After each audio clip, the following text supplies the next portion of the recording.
My name is Alexa Grishishkin. I'm performing this video performance of my original informative for the 2020 Mount Vernon tournament. The mind-numbing boredom of quarantine and the isolation caused by COVID has caused all of us to turn to new hobbies or readopt habits of the past in search of any entertainment we can get. Who hasn't seen a social media post about someone baking whipped coffee, making sourdough bread, or trying their very hardest to master the newest TikTok dance? However, there's one phase that hasn't made a comeback, and yet deserves a second look. It's time we all don our polyester lucia suits and get ready to jungle boogie through the groovy sound of the 1970s. Disco music. By embracing disco as a form of entertainment, while understanding its unique cultural relevance while we attempt to avoid any Saturday Night Fevers during this pandemic, we can better understand its key impact on our culture and see that you and I will survive all this hot stuff. The music we identify as disco first emerged in the early 1970s and began to replace artists like the Monkees and the Beach Boys in favor of the fresh sound of groups like ABBA and the Bee Gees. Disco flew below the radar of the general public initially because of its role as a reaction against the mainstream white rock groups of the time. In fact, the term disco was coined all the way back in the 1940s, when clubs in Paris began using turntables instead of live music to play music for clubgoers, making some of the world's very first nightclubs discotheques. However, disco music as a style didn't come about until the mid-1970s, when clubs in the US and major cities began playing music similar stylistically to Eurodisco. Up until this point, the group disco catered to remained exclusive. But soon, mainstream insight into these secretive venues sparked the disco inferno that we know in the United States today. In 1971, disco was televised for the first time ever through the Soul Train music and dancing show.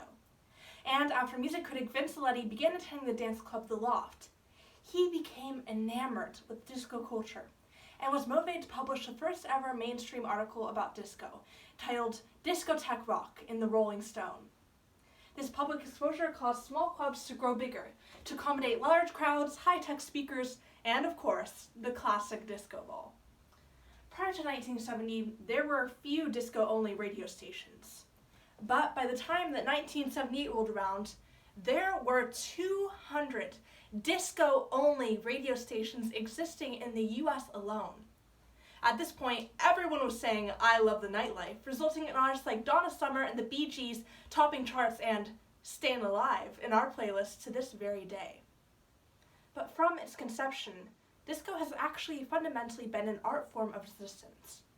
The clubs in Europe that laid the groundwork for disco stylistically arose as a form of Nazi resistance as Hitler continually labeled music that was created by non-white artists as a degenerate influence.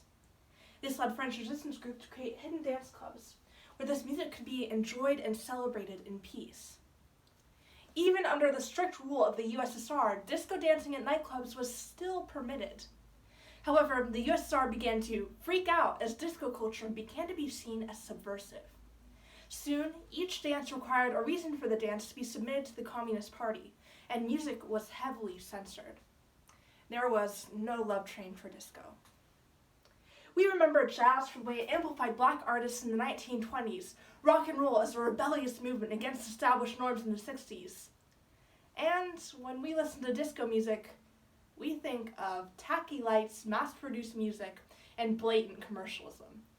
There was no love hangover for the style, and society's perception of disco as a 70s fad means that we miss out on the nuances of the music. To begin, for the first time, the singers of the songs had more feminine voices and were actually primarily female. And the club setting of the music meant that singers no longer were asked to water down their lyrics to make them radio-friendly, allowing singers to deliver potent messages of power and sexuality through music, giving us classics like Shake Your Booty and Do You Think I'm Sexy? This focus on sexuality via music made a dramatic departure from the past, where the few songs that didn't sweep sexuality under the rug were focused on the desire that women created in men. However, prominent female artists like Donna Summer re-centered this narrative, instead choosing to sing their songs about the power women derive from embracing their own sexuality and being empowered. The empowerment disco fostered arose partially as a result of the victories second-wave feminism had gained in the early 70s. With the ERA gaining traction, the Roe v. Wade decision, and Title IX, these newfound changes all created new attitudes towards femininity and sexuality. This was then reflected in disco's fashion scene, where spandex bodywear, billowy pants, and wrap dresses became the must-have pieces. Many feminists denounced disco fashion, labeling it as objectification of the female body, but dancers and designers alike defended their style. Much like the lyrics of the songs themselves, disco fashion was all about making the individual person feel empowered, allowing clubgoers to choose between styles that ran the gamut from modest to revealing. Additionally, disco encouraged a newfound focus on men's fashion and gave men the freedom to focus on their appearance free of judgment. Disco uniquely contributed to open empowerment of female artists as well as a more positive perception of femininity and open sexuality in general.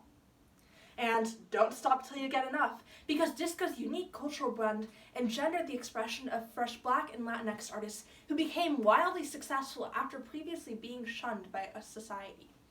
Disco music was rooted in funk, which was fundamentally derived from soul. Previously, Black music had been thought of as primitive by many white people. However, the persistent use of chanted rhythms and Black beats made disco a mainstay in today's society and uplifted people of color who previously hadn't had their culture appreciated through music. The physical space disco occupied became a symbol of equity as well. Before disco's popularity, most dancing was restricted between couples dancing between a male and a female only, and New York City had actually outlawed couples dancing between two males. But disco shattered this norm and instead focused its dancing culture around large group dancing, giving LGBTQ couples a safe space where same-sex couples could dance together and enjoy the nightlife just like everyone else. Clubs like the Saint, or the Vatican of disco, reclaimed spaces and aesthetics that were traditionally heteronormative and turned them on their heads to make them a safe space unlike any other. When examining today's society, the movement has still left its mark. For starters, by pioneering the 12-inch single to lengthen dance tracks, disco has given us all more time to act as dancing queens. Additionally, disco gave rise to DJing as a common practice.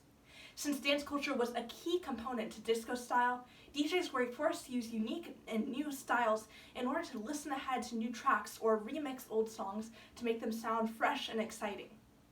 And the rhythmic undertones, synths, and repetition of this music have become mainstays and the inspiration of modern-day pop that makes you shake your groove thing. But most importantly, disco amplified the voices of artists who society had overlooked, and created a physical space through dance that was inclusive, unique, and unparalleled. But soon, the tarnish of disco's commercialism led to its last dance.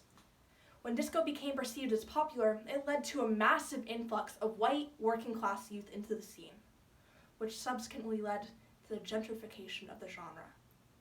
For the most part, LGBTQ individuals were able to retain their success, but independent record labels soon became overtaken by oversaturated music that was mass-produced and tacky. The disco sucks movement came to represent the pinnacle of resentment from white rock fans. Rooted in racism and homophobia, the largest known Death to Disco rally was hosted in late July of 1979. At Disco Demolition Night, fans who brought a disco record to be destroyed got a reduced ticket price to see the White Sox play, which led to a crowd of 59,000 people, bringing records of not only disco artists, but just black and queer artists in general to be burned on the field. As journalist Dave March reflected, young, white males were the most prominent group in attendance, as they were the ones who felt the most threatened by disco's success. After Demolition Night, the mass production of disco caused the music to be seen as oversaturated and cheap, and it became aired less and less on the radio as the months went on. However, the downfall of disco led artists to shift towards new forms of music, like boogie and house that birthed modern-day Latin freestyle, techno, electronica, and EDM. Today, disco rarely makes an appearance on the odd throwback playlist or the radio station. Other genres of music still get recognition for the footprint they've left on our society, and are revered worldwide for their success. And yet, most of us still think of disco as superficial, tacky music, overlooking all the complexities and cultural value it holds. Instead, we should take a chance on meaningful disco music and see how it allows us to progress as individuals and a society. Because once we realize that we are family, it's all a boogie wonderland.